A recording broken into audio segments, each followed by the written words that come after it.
Applications जो कल बताया था।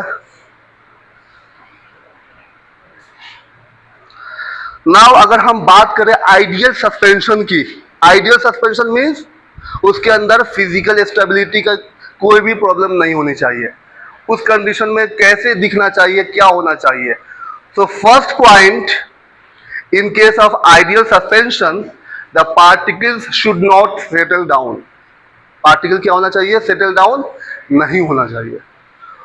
और अगर सेटल डाउन हो भी रहा तो इजीली रीडिस्पर्स हो जाए। थोड़ा सा आप शेक करो और ये रीडिस्पर्स हो जाए। अगर किसी रीजन से ये पार्टिकल सेटल डाउन हो रहे हैं then it must be easily resuspended और redisperse by the use of mild और मॉडरेट शेकिंग। ठीक है, mild means just, moderate means just, vigorous means बहुत ज्यादा। Okay, second point, it should be easy to pour. जब आप किसी container से उसको निकाल रहे हैं तो वो आसानी से निकल जाना चाहिए।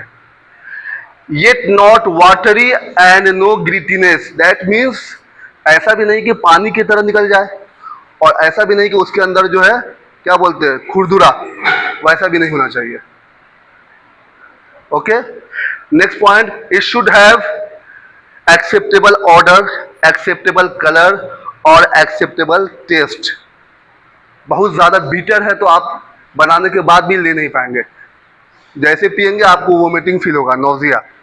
Feeling of vomiting is called nausea. Okay, it should be physically, chemically and microbiologically stable. That means कुछ भी इसके अंदर सेडिमेंटेशन नहीं होनी चाहिए। केमिकली मीन्स उसके अंदर रिडक्शन, ऑक्सीडेशन, हाइड्रोलिसिस, ब्रेकडाउन कुछ भी नहीं होना चाहिए। और माइक्रोबायोलॉजिकली स्टेबल, अगर कोई भी माइक्रोब्स इस पे आ भी जाए तो वो उसकी स्टेबिलिटी को डिस्टर्ब ना करे। Microbiologically stable, right. And in case of parenteral और ऑप्थेल्मिक, पेरेंट्रल मीन्स IVIM जो डायरेक्टली ब्लड सर्कुलेशन में जा रहे हैं, और ऑप्थेल्मिक स्पेशली आईज, इस कंडीशन में it should be sterilizable, 100% free from microbes. वैसे तो सब होने चाहिए जो भी मेडिसिन ले रहे हैं, लेकिन इस कंडीशन में क्योंकि ये डायरेक्ट आपका सिस्टेमिक सर्कुलेशन में जा रहा है और आई में जा रहा है, और अगर 1% भी अगर माइक्रोब्स आ गए तो ये आपके बॉडी को डायरेक्टली हार्म करेगा। ओके, तो ये क्या है ideal properties of suspension, but ऐसा तो होता नहीं है। ठीक है, ऐसा होता नहीं है। सो क्या दिक्कत है उसके अंदर और उसको हम कैसे मेजर करेंगे? सेडिमेंटेशन मीन्स समझ गए, what do you mean by sedimentation? Particles aggregation, particles का एग्रीगेशन। सो इसको बोलते हैं सेडिमेंटेशन। सेडिमेंटेशन को मेजर करने के लिए हमारे पास दो पैरामीटर्स हैं सेडिमेंटेशन को, क्योंकि अब ये पता कि सेडिमेंटेशन तो होगा कम या ज्यादा, लेकिन सेडिमेंटेशन तो होना है सस्पेंशन में। उसको हम मेजर कैसे करेंगे? मेजर करने के लिए हमारे पास दो पैरामीटर्स हैं। First is called sedimentation volume और second is called degree of sedimentation. चलिए पहला देखते हैं सेडिमेंटेशन वॉल्यूम, और दूसरा नाम है इसका हाइट फॉर फॉलोकुलेटेड सस्पेंशन।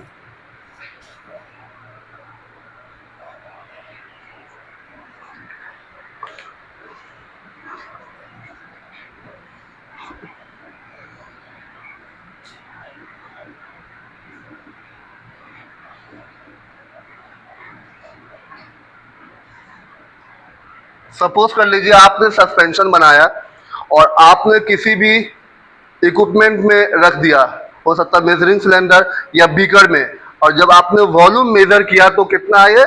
1 लीटर।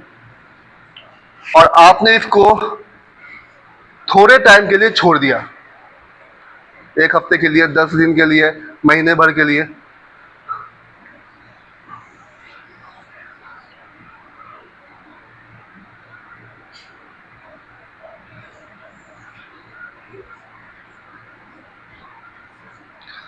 थोड़े टाइम में छोड़ने के बाद जब आपने वापस से उसकी वॉल्यूम को कैलकुलेट किया तो वॉल्यूम आ गए 750 ml। जब बनाया था तो कितना था 1000 ml, और कुछ टाइम के बाद 750 ml। ये जो फर्स्ट वाला है volume at the time of preparation, this is called initial volume. Okay, और original volume of suspension, initial और ओरिजिनल। जब आप बना रहे हो उस टाइम मेजर किया, उसको क्या बोलेंगे, ओरिजिनल और initial volume of suspension. After certain period of time when you measure the volume, अगर आपके पास 750 आया, this is called final volume और अल्टीमेट वॉल्यूम। फाइनल और ultimate volume of suspension, and the ratio of these two volume is called sedimentation volume। ऊपर में क्या आपका ultimate volume, final volume, और नीचे क्या है आपका original volume. You denote ultimate और फाइनल, ओ ओरिजिनल और इनिशियल। ओके, इस कंडीशन में क्या होगा आपका वैल्यू, इसको हमने रिप्रेजेंट किया एफ से, 750 अपॉन 1000, कितने हो जाएंगे ये, कितने, 50 से मल्टीप्लाई करो,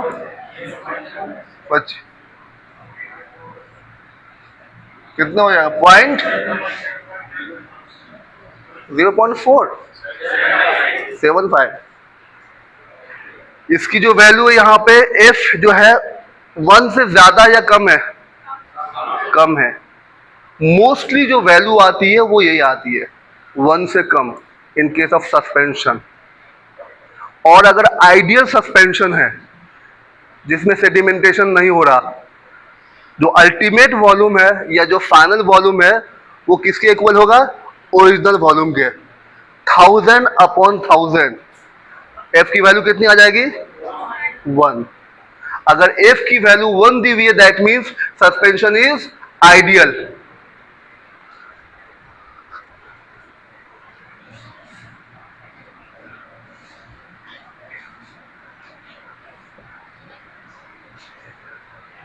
और यहां पे एफ की वैल्यू क्या है, लेस देन 1। मोस्टली क्या होता, वही वैल्यू आती है, क्योंकि सेडिमेंटेशन तो होना ही है। अगर किसी तरह से आपने आइडियल सस्पेंशन बना दिया तो एफ की वैल्यू कितनी हो जाएगी, 1 हो जाएगी। ये समझ में आया क्या होता है sedimentation volume? It is the ratio of final और अल्टीमेट अपॉन ओरिजिनल और इनिशियल वॉल्यूम। ठीक है, मोस्टली जो एफ की वैल्यू है, एफ से डिनोट करते हैं सेडिमेंटेशन वॉल्यूम को। एफ की वैल्यू कितनी होती है, लेस देन 1। देखिए फर्स्ट वाला condition, F is less than 1 when the condition is ultimate or final volume is smaller than original volume. F is equal to 1 when both the volume is same, equal. And the last one, in certain condition or exceptional condition, when the value of F is greater than 1, that means ultimate volume is greater than original volume. इसका मतलब आप समझ रहे क्या हो रहा, जो sedimentation हो रहा वो नीचे नहीं हो रहा, वो ऊपर ही हो जा रहा, रेयर कंडीशन में, एक्सेप्शनल कंडीशन है ना। मोस्टली तो ये होता लेस देन 1।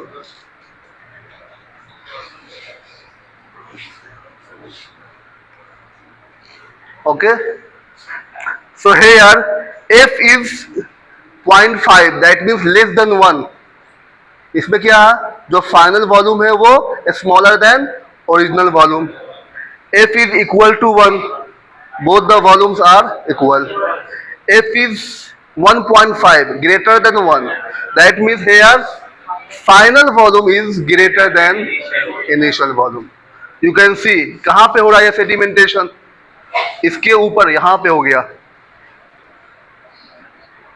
है ना. ये रेयर कंडीशन है, एक्सेप्शनल कंडीशन है, बट हो सकता है. So first parameter is called sedimentation volume. Second is called degree of flocculation and it is expressed by beta. और सेडिमेंटेशन वॉल्यूम को किससे इंडिकेट करते हैं? F से. Beta is nothing but it is the ratio of sedimentation volume of folliculated suspension upon sedimentation volume of defolliculated suspension. और आप लोगों ने कल ही पढ़ा folliculated and defolliculated suspension. एक बार रिवाइज कर लेते हैं क्या होता है. एट्रैक्टिव फोर्स किसमें होता है? folliculated suspension में. ये चीजें माइंड में होनी चाहिए कि एट्रैक्टिव फोर्स होगा folliculated suspension में, रिपल्सिव फोर्स होगा defolliculated में. जहां पे भी एट्रैक्शन होगा सेडिमेंटेशन फास्ट होगा, rate of sedimentation is high. दूसरे side rate of sedimentation is low. जब सेडिमेंटेशन हो रहा है, पार्टिकल्स एग्रीगेट हो रहे हैं, एक फ्लॉक्स बनेगा या एग्रीगेट्स बनेगा, लेकिन ये किस तरह का होगा? Loose aggregate. Loose aggregate will be formed rapidly, वहां पे नहीं बनना वहां पे, और ये वापस से रीडिस्पर्स हो जाएगा माइल्ड या मॉडरेट शेकिंग पे. ओके, वहां क्या लूज एग्रीगेट नहीं बनना, but if due to any reason repulsive force अगर ब्रेक हो गया तो जो केक बनेगा वो हार्ड बनेगा. जो स्टिकिंग होती है, जो सेडिमेंट बनते हैं वो वॉल ऑफ कंटेनर पे. ठीक है. और लास्ट में पॉइंट था बी ए की वैल्यू फर्स्ट वाले में फ्लोकुलेटेड में लो है और उसमें हाई है, बट इसके बावजूद हमें कौन सा प्रीफर करना चाहिए? फ्लोकुलेटेड सस्पेंशन, क्योंकि हार्ड केक का फॉर्मेशन होता है डीफ्लोकुलेटेड सस्पेंशन में. चलिए अब यहां पे आते हैं. Flocculated deflocculated suspension. Degree of flocculation, it is the ratio of sedimentation volume of flocculated suspension to the sedimentation volume of deflocculated suspension.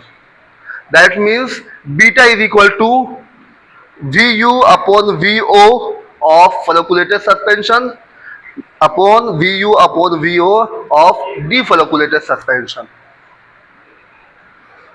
और आपको ये पता है कि किस कंडीशन में फ्लोकुलेशन या सेडिमेंटेशन ज्यादा होगा? इन दोनों कंडीशन में इस वाले कंडीशन में ज्यादा होगा. तो B की वैल्यू मोस्टली लेस देन 1 आएगी. ओके, मैक्सिमम वैल्यू 1 हो सकती है, मिनिमम वैल्यू 1 हो सकती है, लेकिन मोस्टली क्या होगी? 1 से कम आएगी. सस्पेंडिंग एजेंट आपके सिलेबस में नहीं है पढ़ना, बी फॉर्म सेकंड ईयर में है. बस आप ये जान लीजिए सस्पेंडिंग एजेंट किस कैटेगरी का नाम है? ये सर्फेक्टेंट का, और इसका यूज करते हैं सस्पेंशन बनाने में फॉर प्रोवाइडिंग स्टेबिलिटी, ताकि जो सेडिमेंटेशन रेट है वो स्लो हो जाए. Preparation of suspension. I have mentioned 3 points in case of preparation of suspension. First, selection of right material. आपको कोई भी चीज़ जब बनानी होगी, आपको पहले सिलेक्शन करना होगा राइट मटेरियल के लिए. उस चीज़ को बनाने में आपको किस किस चीज़ की ज़रूरत पड़ती है, उसकी सिलेक्शन. अब सस्पेंशन है तो आपको पता कि इसके अंदर API सॉल्वेंट प्लस सरफेक्टेंट, और सरफेक्टेंट जो सस्पेंशन में यूज करते हैं उसका स्पेसिफिक नाम है सस्पेंडिंग एजेंट. ओके, तो first point selection of right material. Okay, second point the step involved in the preparation of suspension. Suspension बनाने के लिए जो भी स्टेप्स हैं उसको फॉलो करना स्टेप बाय स्टेप. एक भी स्टेप अगर आपने स्किप कर दिया तो फॉर्मुलेशन आपका स्टेबल नहीं बनेगा, हो सकता बने भी नहीं. Right. And third, after preparation आपको इसको स्टोर करना, प्रिजर्व करना. तो किस कंटेनर में करना है, कौन सा सूटेबल कंटेनर होगा और उसकी स्टोरेज कंडीशन क्या होगी। ये 3 पॉइंट है। फर्स्ट है सिलेक्शन ऑफ राइट मटेरियल। ये चीजें तो आपको पहले से पता कि आप अगर सस्पेंशन बना रहे हैं, फॉर एग्जांपल अगर आपको पैरासीटामोल का सस्पेंशन बनाना है तो पैरासीटामोल का जो एपीआई है वो लेंगे, साथ में सॉल्वेंट और सस्पेंडिंग एजेंट, उसी के इक्विवेलेंट, उसी के जो कॉम्पेटेबल है ड्रग के, उसी के अकॉर्डिंग हम सस्पेंडिंग एजेंट यूज करेंगे। सस्पेंडिंग एजेंट बहुत सारे हैं, इसी स्लाइड में इसी में है हमारे एग्जाम्पल, बहुत सारे हैं अलग अलग नेचर के। तो कौन सा सस्पेंडिंग एजेंट यूज करनी है वो डिपेंड करता है कि जो एपीआई यूज कर रहे हैं आप उसके साथ कंपेटेबल है कि नहीं है। Okay, so first step selection of right material, then the steps involved in formulation of suspension। अब steps में क्या देखो, suspensions are prepared by grinding, grinding means mixing, by the use of mortar and pestle। Motor पेसल लिया आपने, उसमें API लिया, suspending agent लिया, उसको मिक्स करने की कोशिश करेंगे, ग्राइंडिंग। और लेविगेशन, ये हमने पहले पढ़ाया हुआ levigation, it is the method of size reduction और method of mixing by the use of levigating agent. Levigating agent क्या है, एक सॉल्वेंट है, एक ऑयल है, एग्जाम्पल है mineral oil, glycerine, propylene glycol. उसमें हम क्या करते हैं, जो आपका ड्रग है और या सस्पेंडिंग एजेंट है उसको मिक्स करते हैं। मिक्स करने के बाद एक वेट मास तैयार होगा, वेट मास। जब आप उसको मिक्स करेंगे ऑब्वियस सी बात है जो उसकी साइज है वो क्या हो जाएगी, रिड्यूस हो जाएगी, और साथ में मिक्सिंग तो होगी ही। तो या तो हम ग्राइंडिंग मेथड यूज करेंगे by the use of equipment mortar and pestle, और by the method of levigation. Levigation के लिए हमने बताया था ऑइंटमेंट स्लैब, जो स्क्वायर शेप के ना ग्लास के बने होते हैं उसको यूज करते हैं, और वहाँ पे स्पैचुला से हम मिक्सिंग करने की कोशिश करते हैं, थोड़ा थोड़ा मिनरल ऑयल डाल करके, और कंप्लीट उसको एक वेट मास के फॉर्म में कन्वर्ट करते हैं। ठीक है, so suspensions are prepared by grinding और by levigation the insoluble material. Insoluble है लिखा हुआ क्योंकि जो ड्रग है सस्पेंशन में वो डिसॉल्व नहीं होती है, तभी लिखा हुआ insoluble. In the mortar and pestle to form a smooth paste with vehicle which contain wetting agent। Waiting agent भी यूज कर रहे हैं, रीजन क्या कि जो आपका ड्रग है वो ड्रग सॉल्युबलाइज नहीं है सॉल्वेंट में, तो उस कंडीशन में हम क्या यूज कर रहे हैं, वेटिंग एजेंट। और वो वेटिंग एजेंट क्या करेगा, कोशिश करेगा कि इसको वेट करने की कोशिश करेगा और it will form a smooth paste. Okay, second step, all soluble ingredients are dissolved in same portion of vehicle and added to a smooth paste to step 1 to get slurry। Slurry होता है ना, thick type का जो liquid होता है उसको बोलते हैं स्लरी। ठीक है, तो जो फर्स्ट स्टेप में आपको स्मूथ पेस्ट मिले हैं उसमें आपको जो सॉल्युबलाइज इंग्रेडिएंट है उसको आपको सेम व्हीकल में ऐड करने के बाद इसमें मिक्स करनी है। फर्स्ट स्टेप में आपने क्या किया था, जो इनसॉल्युबल मटेरियल है उसको आपने मिक्स करके एक स्मूथ पेस्ट बनाया। सेकंड स्टेप में जो सॉल्युबलाइज्ड है उसको आपने सेम व्हीकल में यूज किया और इस वाले मिक्सचर को स्मूथ पेस्ट में मिक्स कर दिया। Okay, third step, the slurry is transform to a cylinder और ग्रेजुएटेड सिलेंडर। ये क्या होता है, ये आपका एक्यूरेट मेजरमेंट शो करता है कि कितनी क्वांटिटी है, ग्रेजुएटेड मेजरिंग सिलेंडर। ठीक है, the motor is rinsed with successive portion of the vehicle. जो मोटर है उसके अंदर हो सकता है कुछ ड्रग रह गई हो, तो थोड़ी अमाउंट में आप व्हीकल लेंगे, उसको धो करके वापस से आप कहाँ डाल देंगे, ग्रेजुएटेड सिलेंडर में। ठीक है, ये हो गया आपके preparation of suspension. Now, as you know, we have two different types of suspension, flocculated और defolloculated suspension. ठीक है, ये डिटेल में जैसे मैंने आपको बताया बी फॉर्म सेकंड ईयर में पढ़ना है, लेकिन अभी के लिए मैं आपको बता दूं कि स्टेप नंबर 4, फर्स्ट स्टेप में आपने क्या बनाया, स्मूथ पेस्ट. सेकंड स्टेप में जो भी सॉल्युबलाइज्ड है उसको सेम व्हीकल में ऐड किया. थर्ड स्टेप में उसको मिक्स कर दिया स्मूथ पेस्ट में. ओके और अगर थोड़ी सी भी लगी हुई है मोटर में तो उसको आपने थोड़ी अमाउंट में व्हीकल लिया, रिंस किया, धोने के बाद वापस से हमने ग्रेजुएटेड सिलेंडर में डाल दिया. Now step number 4, decide whether the drug or whether the solubilized or whether the suspensions are suspended in a structured vehicle. First, second flocculated, third flocculated and then suspended. यहाँ पे 3 अलग अलग step हैं. First step में ये mention है कि decide करना है कि जो आपकी ड्रग है वो या तो स्ट्रक्चर्ड व्हीकल में सस्पेंड के फॉर्म में है. सस्पेंड के मतलब सस्पेंशन, ठीक है, सोलिबलाइज नहीं हो रही है. Second step, it will form a flocculated suspension. और थर्ड स्टेप, इन दोनों का कॉम्बिनेशन. अब यहाँ पे एक नया टर्म है स्ट्रक्चर्ड व्हीकल. ये भी एक व्हीकल है, इसको हम स्पेशली यूज करते हैं सस्पेंशन बनाने में. ये क्या डिफरेंस है नॉर्मल व्हीकल से, इसकी जो विस्कोसिटी होती है वो काफ़ी हाई होती है. और अगर विस्कोसिटी हाई होगी तो पार्टिकल का जो सेडिमेंटेशन रेट है वो क्या हो जाएगा, स्लो हो जाएगा. कोई व्हीकल है, कोई सॉल्वेंट है, काफ़ी विस्कस है, उसके अंदर आपने कोई ड्रग रखा, वो उसके अंदर सॉल्युबलाइज नहीं हो रहा, सेडिमेंटेशन हो रहा, लेकिन जो सेडिमेंटेशन की जो रेट है वो क्या हो जाएगी, स्लो हो जाएगी.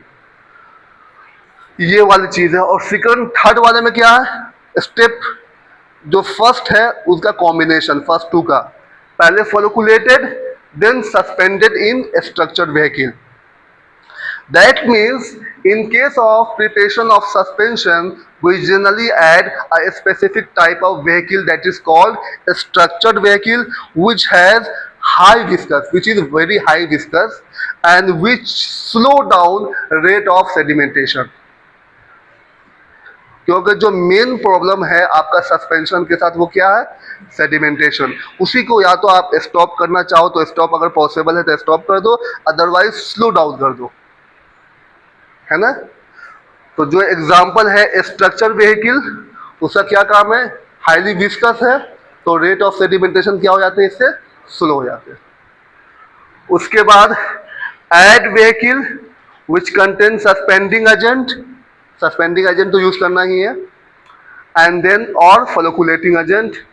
Step number 5, make up the dispersion to the final volume. जो आप लोग करते हैं सब चीज में, जितने भी आप लोगों ने फॉर्मुलेशन बनाया है, मेजरिंग सिलेंडर में रखने के बाद वॉल्यूम को क्या करते हैं, मेकअप करते हैं, ठीक है. Then suspension is prepared. अब जब ये बन गया तो नेक्स्ट स्टेप क्या होना चाहिए, स्टोरेज. ठीक है. अब स्टोरेज डिपेंड करता है कि जो आपका एपीआई है, जो आपने ड्रग यूज किया है, वो किस नेचर का है. अगर लाइट सेंसिटिव है तो आपको कंटेनर भी उसी हिसाब से सिलेक्ट करना होगा. लाइट की वजह से हो सकता है कि उसके अंदर कुछ डिग्रेडेशन हो जाए, ब्रेक डाउन हो जाए, हाइड्रोलिसिस, तो आपको क्या करना होगा, लाइट से जो प्रोटेक्ट कर रही कंटेनर वो कंटेनर यूज करना होगा. और आपको पता है कि कौन सा कंटेनर लाइट से प्रोटेक्ट करती है. सपोज कर लीजिए कि अगर मेरे स्किन भी लाइट सेंसिटिव हो, लाइट की वजह से, धूप की वजह से, यूवी लाइट की वजह से यहाँ पे रैशेज आ जाए, इरिटेशन हो, तो हम क्या करेंगे, ग्लव्स वगैरह यूज करेंगे, कुछ ना कुछ प्रोटेक्ट करेंगे लाइट को, या ऐसा क्रीम यूज करेंगे जो लाइट प्रोटेक्टिव हो. सेम इसी तरह फॉर्मुलेशन, अगर लाइट सेंसिटिव है एपीआई, तो कंटेनर भी हम क्या करेंगे, उसी हिसाब से सिलेक्ट करेंगे. वो डिपेंड करता है कि जो आपने फॉर्मुलेशन जिस मेडिसिन का बनाया है उसका नेचर क्या है. ठीक है. सो स्टोरेज कंडीशन में जो लेवल होगा ये हर सस्पेंशन के लिए है, क्योंकि सस्पेंशन में आपको पता है सेडिमेंटेशन तो होनी ही है. ज्यादा या कम लेकिन होनी है। आइडियल सस्पेंशन रेयर कंडीशन में बनती है। तो फर्स्ट जो आपका मेन पॉइंट है वो तो लिखना है shake well before use. Shake करनी पड़ेगी, वरना क्या होगा, सारे के सारे ड्रग कहाँ होंगे, नीचे हो जाएंगे, सेटल डाउन हो जाएंगे। और आपने शेक नहीं किया, ऊपर से आपने 5 ml निकाला, हो सकता है ड्रग की क्वांटिटी बहुत कम आ जाए। डू नॉट फ्रीज, ये भी मेंशन करना है। अगर आपने फ्रीज कर दिया तो रेट ऑफ सेडिमेंटेशन क्या होगा, हाई हो जाएगा।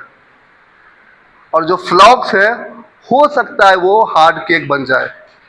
और हार्ड केक का क्या डिसएडवांटेज है वो आपको पता है, ये वापस से रीडिस्पर्स होगा नहीं, चाहे जितनी मर्जी आप चेक कर लो, है ना। प्रोटेक्ट फ्रॉम डायरेक्ट लाइट, लेकिन ब्रैकेट में लिखा हुआ specially for light sensitive drug, ये सभी के लिए नहीं है। जो ड्रग लाइट से, जिस ड्रग को कोई दिक्कत नहीं हो रही है, वो आप नॉर्मल कंटेनर में भी यूज कर सकते हैं, है ना। आपने यूज किया होगा 2 कलर का, व्हाइट और एम्बर कलर का, ठीक है। इन case of dry suspension, dry suspension means suspension को बना करके हमने इसको वापस से कन्वर्ट कर दिया पाउडर फॉर्म में।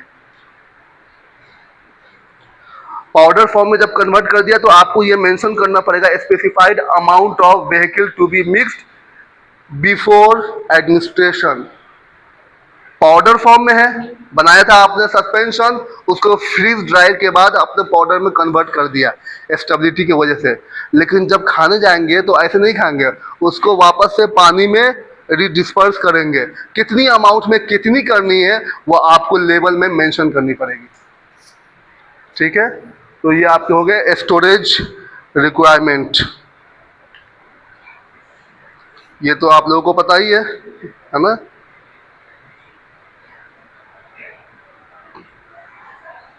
देखो ये पॉइंट है कि हम क्यों रेफ्रिजरेटर में यूज नहीं करनी चाहिए। Suspension should not be stored in a cool place, suspension should be stored in a cool place but should not be kept in a refrigerator. Refrigerator का जो टेम्परेचर होता है बहुत ही कम होता है, उस कंडीशन में क्या होगा, इट विल फॉर्म एग्रीगेट्स और हार्ड केक, और जब हार्ड केक बन जाएगा तो वापस से रिडिस्पर्स ही नहीं होगा। आपने देखा होगा बहुत बार, कई बार चीजें आप लाते होंगे मार्केट से, उसमें रख देते होंगे रेफ्रिजरेटर में, डीप फ्रीजर में, है ना। और जब आप लाने जाते होंगे तो वो सॉलिड में कन्वर्ट हो जाता है। आप अगर दूध भी लाओ, मिल्क भी आप रख दो 1-2 दिन के लिए, देखो वो पूरा बर्फ बन जाता है। लेकिन उस कंडीशन में तो वापस अगर आप चाहो निकालने के बाद वो वापस से रीडिस्पर्स हो जाते हैं, अपनी कंडीशन में आ जाते हैं। लेकिन सस्पेंशन के कंडीशन में ये वापस से रीडिस्पर्स नहीं होगा। तो मेन जो टेम्परेचर है स्टोरेज कंडीशन का वो क्या है, 20 to 25 डिग्री सी, ठीक है। और ये भी डिपेंड करता है नेचर ऑफ ड्रग का। Now the last topic of suspension is stability of suspension, stability of emulsion. आपके असाइनमेंट में एक क्वेश्चन है, और ये आपके असाइनमेंट में टॉपिक नहीं है, स्टेबिलिटी ऑफ सस्पेंशन। और फिर हम इसको कैसे ओवरकम करेंगे। देखो सेम क्वेश्चन वहां पे भी है, सेम क्वेश्चन आपके यहाँ पे भी है, वो हमने असाइनमेंट में दे दिया लेकिन इसको असाइनमेंट में नहीं दिया।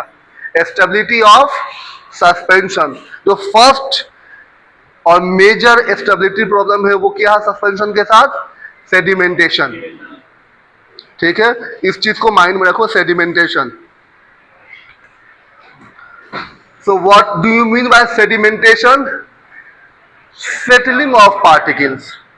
आपसे अगर कोई पूछे कि सेडिमेंटेशन का क्या मतलब है, हम इसको कैसे डिफाइन करेंगे, तो सेटलिंग ऑफ पार्टिकल और फॉर्मेशन ऑफ फ्लक्यूल्स। फ्लक्यूल्स का मतलब पार्टिकल्स का एग्रीगेशन, सारे पार्टिकल्स एक जगह पे कलेक्ट हो जाना, उसको बोलते हैं floccules. That occur due to gravitational force, और ग्रेविटेशनल फोर्स की वजह से होना है, इसलिए मोस्ट प्रोबेबली है कि ये कहां पे बनेगा, at the bottom of container, है ना, कंटेनर के एंड में, लास्ट में। So it is mention settling in suspension refers to process in which disperse solid particle, dispersion medium, disperse phase. 2 चीजें बताई थी हमने, internal phase, external phase, continuous और discontinuous phase.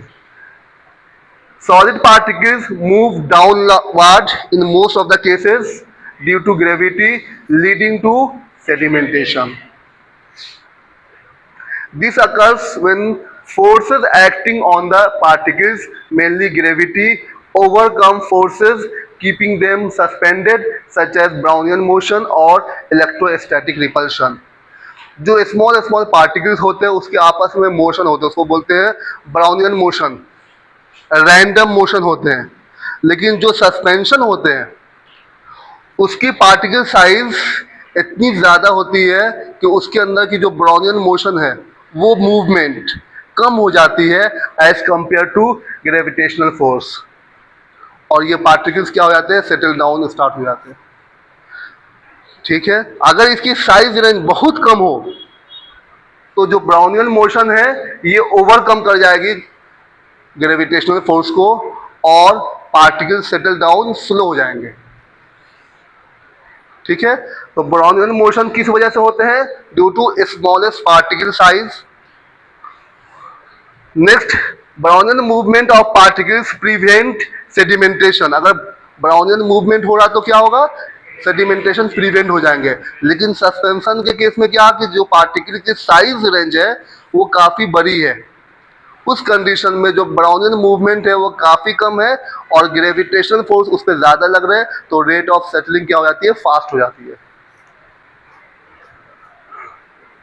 It is mentioned in general, particles are not in a condition of Brownian movement in suspension due to larger particle size and higher viscosity of the medium. Okay, now the main point, how we can express rate of sedimentation. Sedimentation को हम कैसे express करेंगे?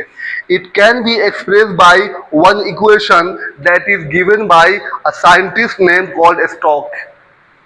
That is why it is called Stokes equation. Scientist का नाम क्या था, Stokes. उसने equation दिया, उसका नाम पड़ गया स्टोक्स इक्वेशन. ठीक है, ये क्या एक्सप्रेस कर रहा है, रेट ऑफ सेडिमेंटेशन. रेट को हम वेलोसिटी से भी इंडिकेट कर सकते हैं. Rate means velocity. So velocity of sedimentation is equal to D square in bracket rho S density of solid minus rho naught density of medium bracket close multiplied by gravitational force g divided by 18 eta. Eta is the viscosity of medium.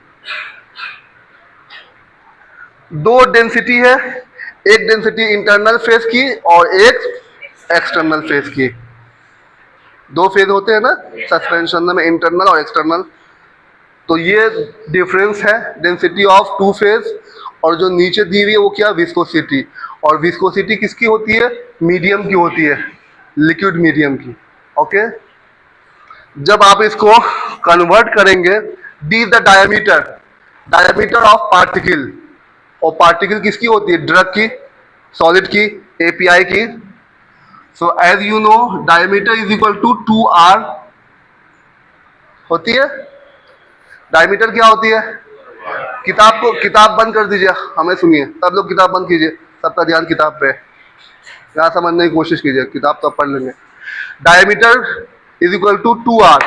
जो spherical shape के जो भी particle होते हैं इसको बोलते हैं r, और यहां से लेकर के यहां तक इसको क्या बोलते हैं, डायमीटर.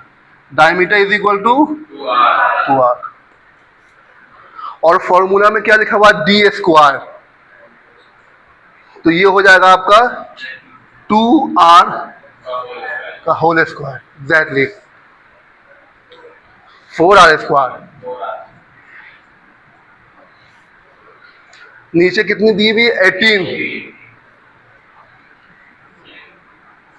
दो से आप कैंसिल आउट करोगे, ये क्या आ जाएगा, 9 का 2r स्क्वायर. जो बाकी चीजें वो सेम है, rho S minus rho naught ji.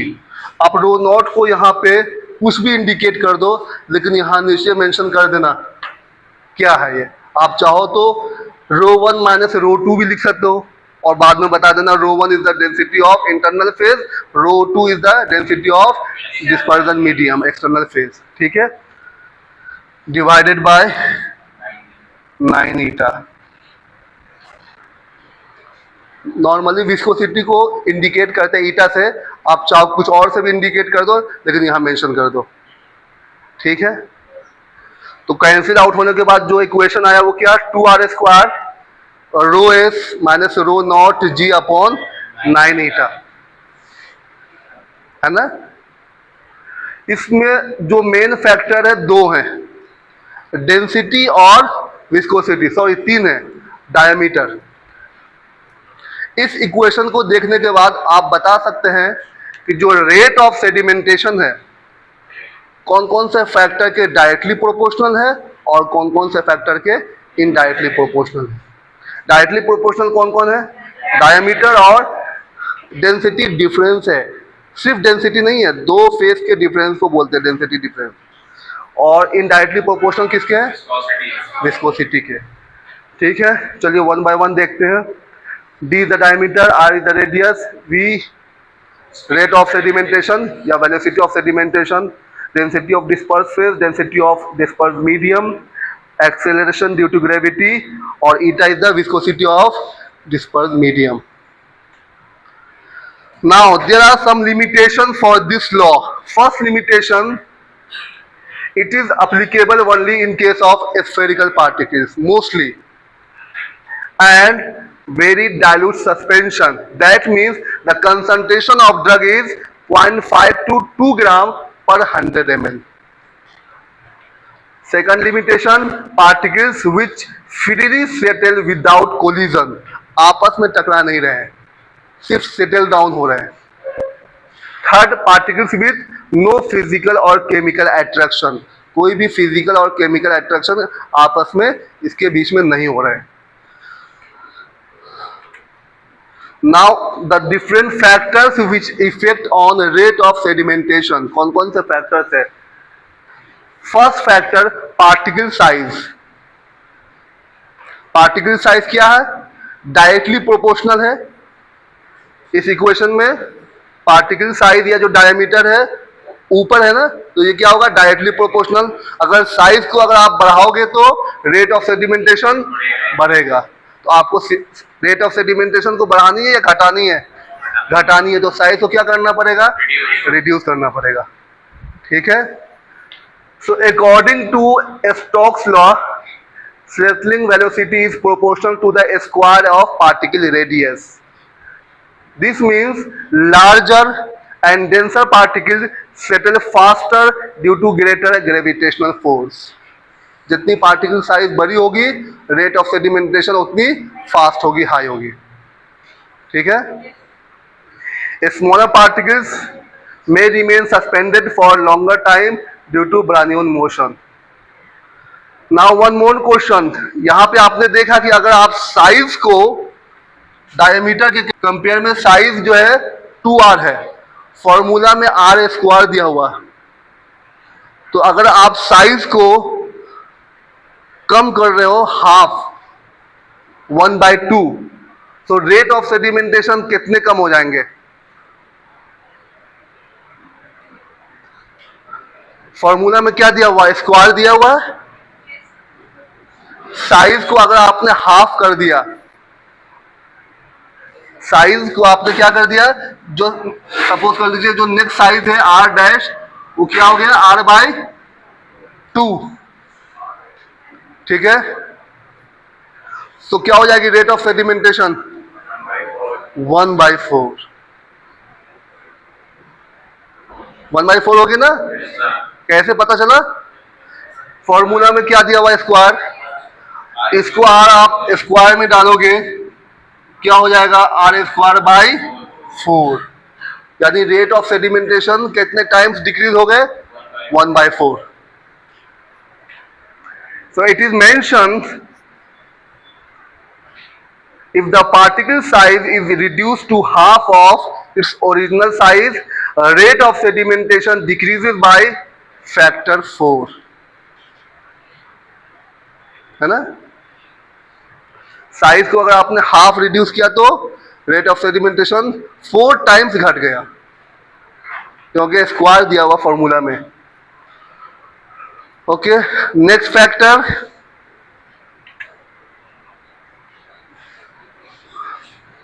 viscosity of the medium as per Stokes equation, whether it is directly proportional or indirectly proportional. Indirectly proportional. अगर आप विस्कोसिटी को बढ़ाओगे तो रेट ऑफ सेडिमेंटेशन कम हो जाएंगे। तो आपको रेट ऑफ सेडिमेंटेशन क्या करनी है, स्लो करनी है, कम करनी है। तो विस्कोसिटी को क्या करनी पड़ेगी, बढ़ाना पड़ेगा। और विस्कोसिटी बढ़ाने के लिए हमें क्या ऐड करना होता है, विस्कोसिटी इनहांसर। सस्पेंडिंग एजेंट का भी ये काम है, विस्कोसिटी इंक्रीज करना। और जो हमने बताया स्ट्रक्चर्ड व्हीकल, उसका भी सेम फंक्शन है। एक फंक्शन तो है, क्या करता है वो, विस्कोसिटी को इंक्रीज कर देता है। या तो आप सस्पेंडिंग एजेंट यूज कीजिए, या स्ट्रक्चर्ड व्हीकल यूज कीजिए, या विस्कोसिटी इनहांसर, नाम ही है इनहांस करना, enhancer. Okay, so a high viscosity will reduce settling and provide greater resistance to particle movement. Example है, और इसका तीसरा चौथा भी नाम है थिकनर, थिक कर देना। मीडियम को क्या कर देगा, ये थिक कर देगा। विस्कोसिटी जैसे बढ़ेगी वो क्या हो जाएगी, थिक। इसका एग्जाम्पल है ज़ंथम गम, मिथाइल सेलुलोज, कार्बोमर, जितनी भी सेलुलोज डेरिवेटिव है जो हमने उस दिन बताई थी, एचपीएमसी, एचपीएमसी बताया था ना, methyl cellulose, sodium CMC, sodium methyl cellulose, magnesium CMC, magnesium methyl cellulose, और HPMC, hydroxy propyl methyl cellulose. Any cellulose derivative वो किस तरह एक्ट करता है, viscosity enhancer, suspending agent, thickener, और समटाइम्स स्ट्रक्चर्ड व्हीकल। तो आपको विस्कोसिटी को क्या करनी है, बढ़ानी है। पार्टिकल साइज क्या करनी है, घटानी है, रिड्यूस करनी है। Next, density of particles and medium, और density difference between disperse phase and dispersion medium. देखो यहां लिखा हुआ the density of solid, that means disperse phase, use in pharmacy is generally 1.5 to 2 gram per CC. जो आपकी rho S है उसकी जो वैल्यू होती है, जो हम यूज करते हैं फार्मेसी में, किस रेंज की होती है, 1.5 to 2 gram per CC. CC means cubic centimetre, या सीसी जितनी होती है उतनी एमएल होती है, तो आप एमएल भी बोल सकते हैं, पर ग्राम, ग्राम पर एमएल। ओके, ये किसकी डेंसिटी है, सॉलिड की, एपीआई की। Okay, as per law the density of medium is equal to density of solid. अगर दोनों ही बराबर हो गया तो दोनों का डिफरेंस क्या हो जाएगा, 0, और रेट ऑफ सेडिमेंटेशन की वैल्यू क्या हो जाएगी, 0। Density of solid 1.5 to 2 gram, और जो फॉर्मूला उसमें क्या लिखा हुआ है, rho S minus rho naught. Density difference, दोनों की डेंसिटी अगर सेम हो गई, डिफरेंस हो जाएगी 0, rate of sedimentation 0।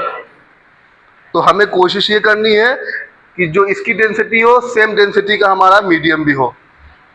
But normally क्या होता है कि जो मीडियम है उसकी डेंसिटी होती है अबाउट 1 ग्राम पर सीसी।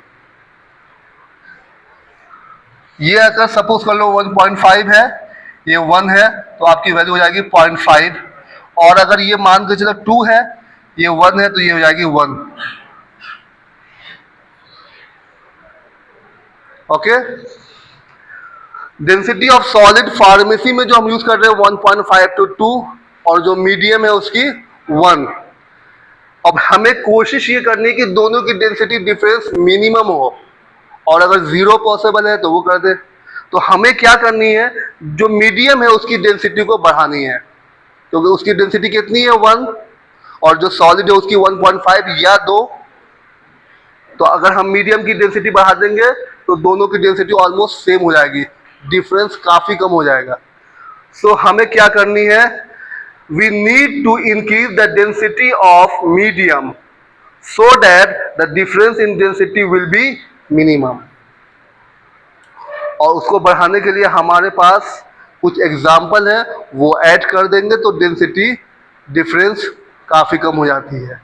यहाँ पे 3 सिचुएशन है।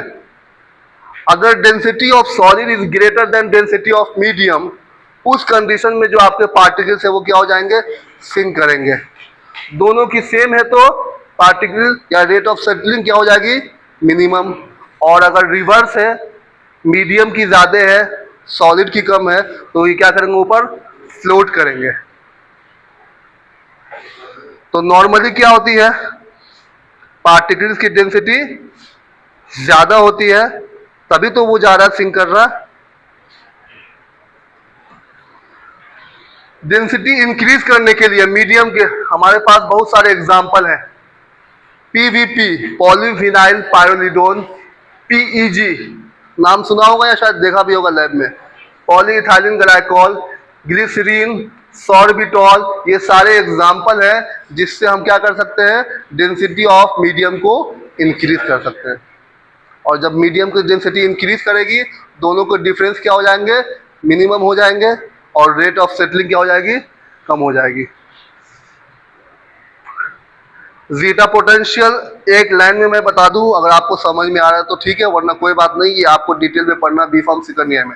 जीटा पोटेंशियल जो होती है एक्चुअली जो पार्टिकल के सरफेस पे कौन सी चार्ज है उस बेसिस पर डिसाइड होती है। और ये जीटा पोटेंशियल वैल्यू दी हुई है ±30 मिली वोल्ट। ओके, ये क्या करेगी, रिपेल करेगी पार्टिकल्स को, आपस में एक दूसरे को रिपेल करेगी, और रिपेल करेगी तो क्या होगी, rate of settling slow down हो जाएगी। अगर पार्टिकल्स की जीटा पोटेंशियल स्लो है, लो है, ऑलमोस्ट 10, तो ये क्या करेगी, अट्रैक्शन, और इट विल काउज फ्लोकुलेशन। ठीक है। Sometimes temperature also effect on rate of settling. Increase temperature और हाई टेम्परेचर ये क्या करेगी, विस्कोसिटी को डिक्रीज करेगी, और जब विस्कोसिटी डिक्रीज हो गई तो rate of settling fast increase हो जाएगी। हमें विस्कोसिटी को बढ़ानी है, लेकिन अगर हाई टेम्परेचर है, ऑब्वियस ही बात है, विस्कोसिटी कम हो जाएगी, और विस्कोसिटी जब कम होगी तो रेट ऑफ सेटलिंग बढ़ जाएगी। तो ये सारे फैक्टर्स हैं रेट ऑफ सेटलिंग के।